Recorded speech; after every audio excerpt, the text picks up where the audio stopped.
کہ اللہ تعالیٰ فرماتا ہے کہ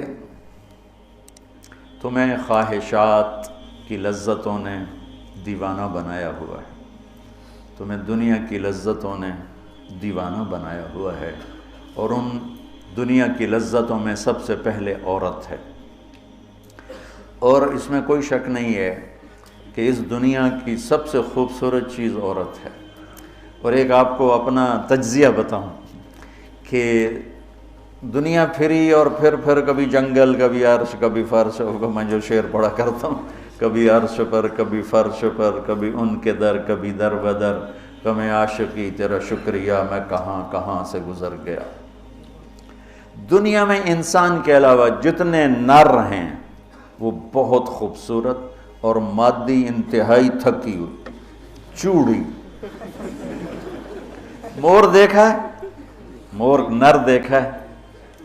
کیا اس کے پر، کیا اس کی شان، کیا اس کا حسن۔ اور مور نہیں ویکھی مری ہوئی چوئی دی طرح۔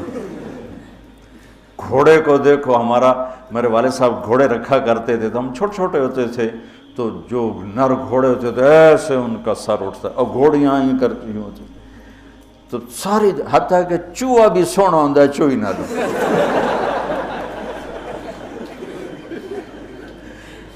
نر کبوتر دیکھو، مادہ کبوتر دیکھو، نر شیر دیکھو، شیر نہیں دیکھو، کھوتا بھی سونا ہے کھوتی نہ دو۔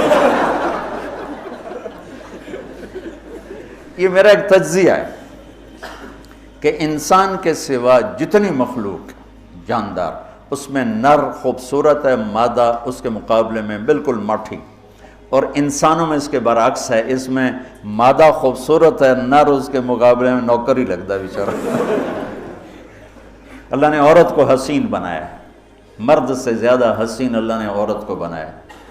اور جنت کی بھی سب سے بڑی نعمت اللہ کی رضا اور نبیوں کا پڑوس اور اللہ کا دیدار، جو ایک روحانی نعمتیں ہیں۔ اس کے بعد جو جنت کی سب سے بڑی نعمت ہے وہ جنت کی نیک عورت ہے، جنت کی حور ہے۔ اس سے بابا آدم علیہ السلام جو جنت میں اداس پھرتے تھے، جب ماں جی آئے تو ٹھر پائے آدم علیہ السلام، خوش ہو گئے، واہ واہ جوڑی بن گئے، جوٹی دار آ گیا۔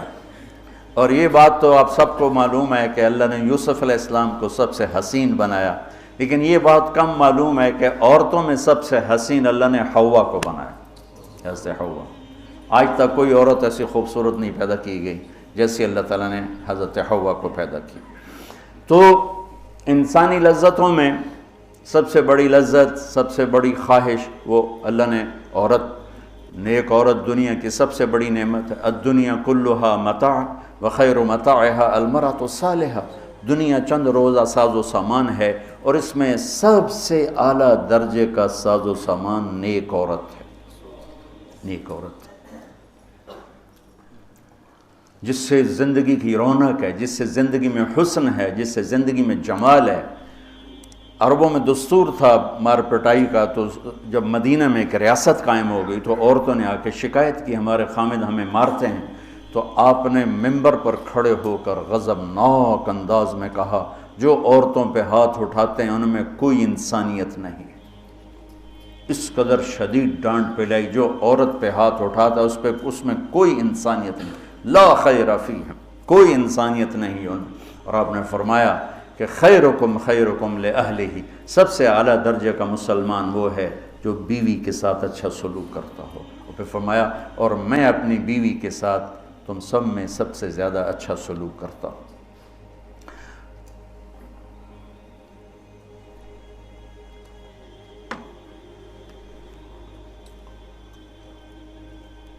آپ نے 9 گھر آباد کیے جب آپ دنیا سے گئے، 9 بیویاں تھیں، اور کسی گھر میں روٹی نہیں کھانے کو، دودھ نہیں پینے کو، دوا نہیں لینے کو، اور بیویاں قربان ہو رہی ہیں، صدقے واری جا رہی ہیں۔ کس بات پر؟ آپ کے اخلاق، آپ کا حسن سلوک، آپ کا اظہار محبت، آپ کی رواداری، آپ کا انصاف، آپ کی دلداری۔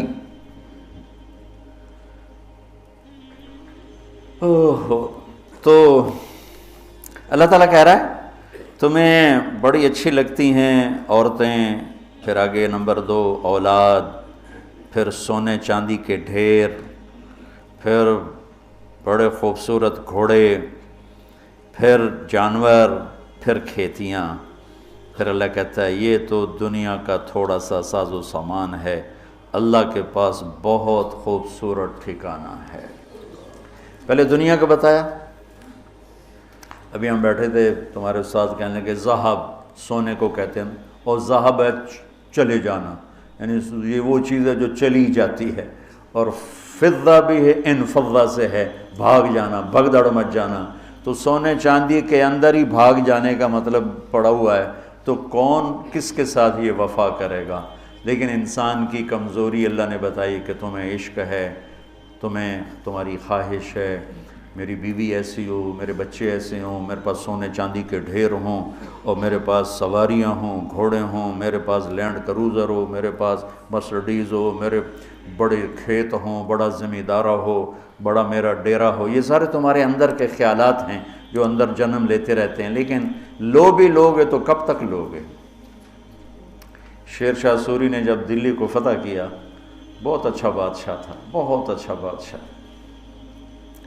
تو وہ کہنے لگا ہائے افسوس، میرے سر پہ حکومت کا سورج اس وقت چمکا ہے جب میری اپنی زندگی کا سورج غروب ہونے والا ہے۔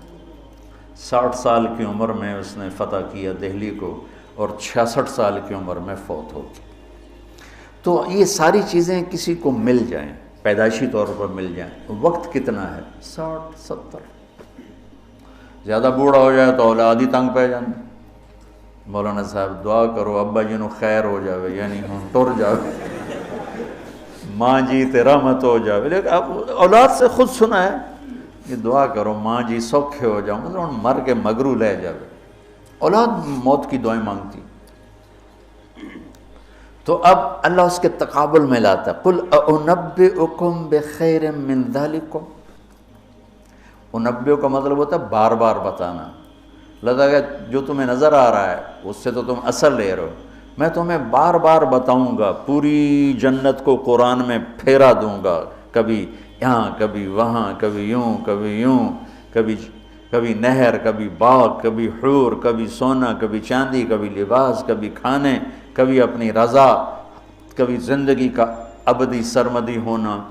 انبئ، بار بار تمہیں میں جنت بتاؤں گا۔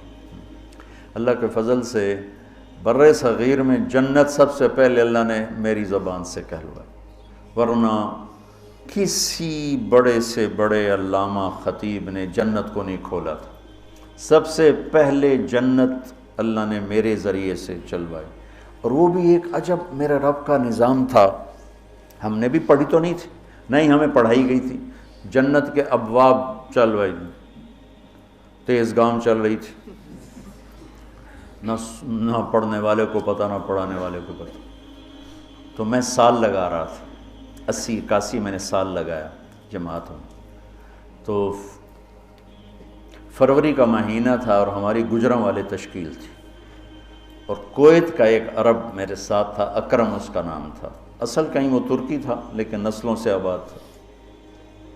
تو مجھ سے ایک دن کہنے لگا تو نے حادی الارواح الی بلاد الافراح یہ پڑھی ہے؟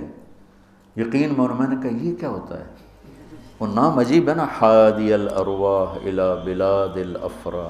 حادی وہ حدی سے ہے، یحدو سے، وہ جو اونٹ کے لیے حدی ہوتی تھی نا، اونٹ کے لیے نغمہ ہوتا تھا، اونٹ تیز ہوتا تھا، تو روحوں کا وہ نغمہ جو انہیں خوشیوں کے شہر کی طرف لے جائے۔ مجھے پہلے سمجھ میں نہیں، میں نے کہا کیا کہہ رہے ہو، یہ کیا ہے؟ کہنے لگا کتاب ہے۔ میں نے کہا اچھا کتاب کس کی؟ کہا ابن القیم کی۔ میں نے کہا میں نے تو آج نام سنا ہے۔ کہا میں واپس تمہیں چلتے ہیں نا رائمنڈ، تو میرے وہاں پڑی ہے امانت میں تمہیں دوں گا۔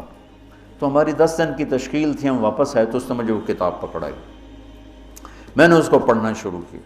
سب سے پہلے میرے رونگٹے کھڑے ہوئے کہ یا اللہ، اتنا بڑا تیرا مہمان خانہ، اور ہمیں سوائے لفظ جنت کے علاوہ معلوم ہی نہیں کہ وہ کیا دولت ہے، کیا خزانہ ہے۔ تو کس طرح ہم دنیا سے بے رغبت ہوں گے، کیسے غلط عورتوں کے پھندوں سے بچیں گے، کیسے دنیا کی چمک دمک سے ہم بچیں گے جب تک ہمارے سامنے جنت کی رونق نہ ہو، جنت ایک نوجوان کہنے لگا اللہ حوروں کا لالچ کیوں دیتا ہے؟ میں نے کہا زنا کو روکنے کے لیے کہ لوگ شادی کر کے بھی زنا نہیں چھوڑتے ہیں۔ تو اللہ تعالیٰ نے کہا پاک دامن ہو جا، میں نے تیرے لیے جنت کی خوبصورت لڑکیاں تیار کر کے رکھی ہیں، وَزَوَّجْنَاهُمْ بِحُورٍ عِينٍ، اور ہم خود تمہارا نکاح کریں گے جنت کے حوروں کے ساتھ۔ اللہ نکاح پڑھے گا، سبحان اللہ۔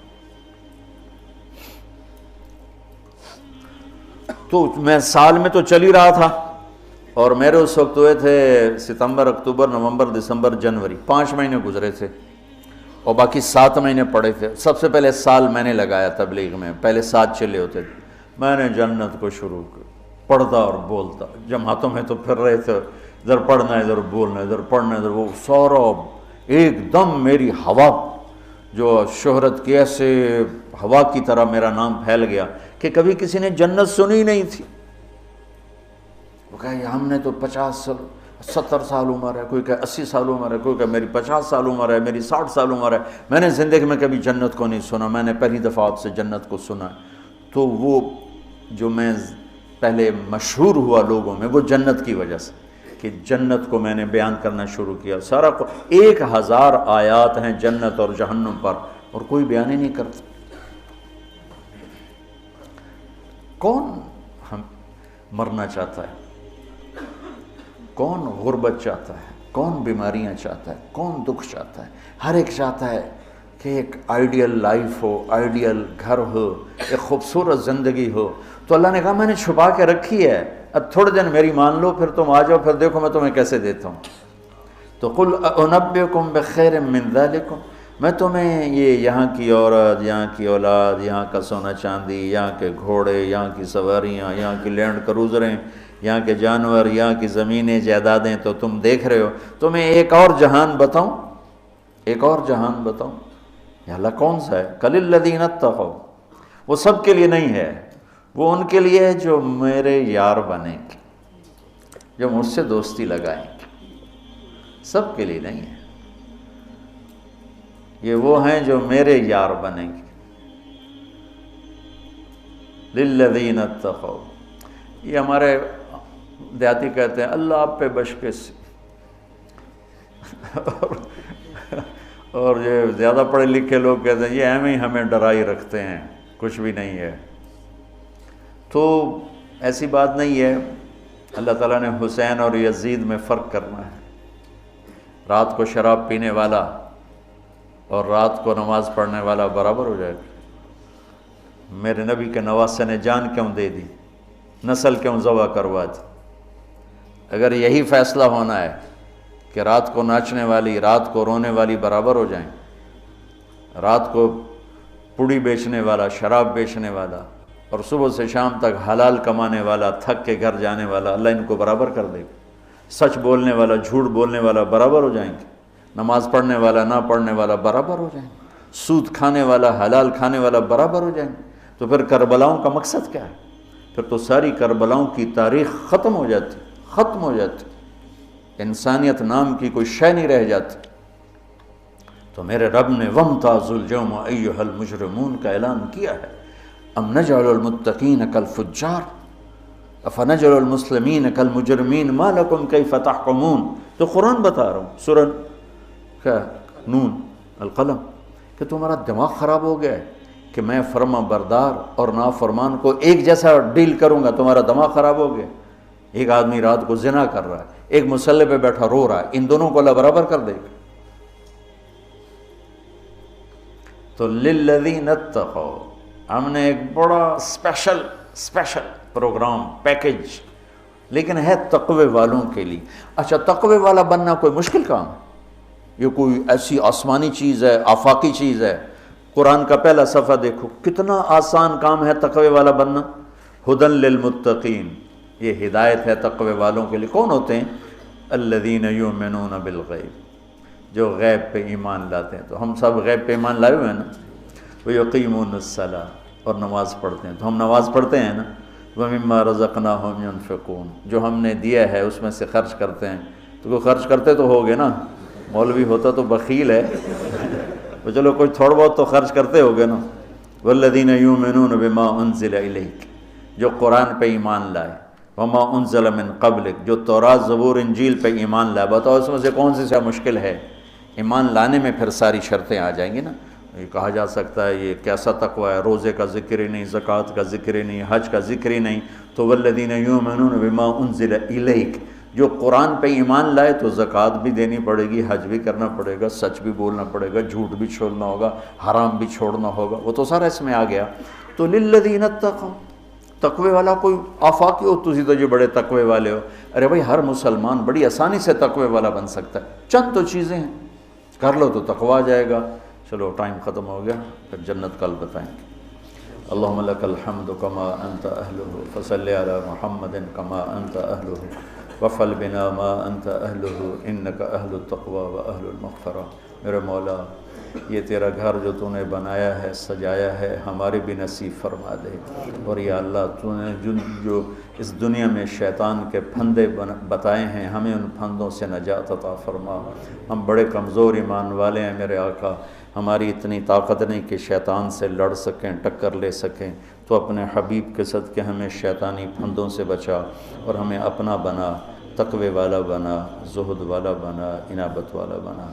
ان سارے بچوں کو ہمارے لیے زاد راہ بنا، سرمایہ آخرت بنا، اور انہیں ہادی و مہدی بنا، اور ہمارے سارے اداروں کو قبول فرما، ہماری ضرورتوں کو اپنے غیب سے پورا فرما، اور جتنے لوگوں نے، بندوں نے، بندیوں نے، مردوں نے، عورتوں نے ہمارے ساتھ ہاتھ اٹھائے ہوئے ہیں، ان سب کی جھولیوں کو بھر دے میرے مولا۔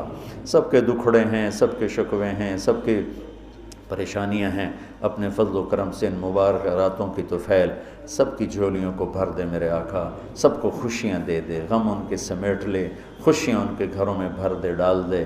یا اللہ جس کے جو مسائل ہیں، کوئی معاشی مسائل ہیں، کوئی بیوی کو مسائل ہیں، کوئی خامد کے مسائل ہیں، کوئی اولاد کے ہیں، کوئی اپنے رشتوں ناتوں کے ہیں، کوئی کاروباری ہیں، سارے مسائل حل فرما دے، اور ہمیں یا اللہ آسانی والی، عافیت والی زندگی دے، اور آسانی والی واپسی مقدر فرما، ایمان کے ساتھ، اپنی رضا کے ساتھ، برحمتک۔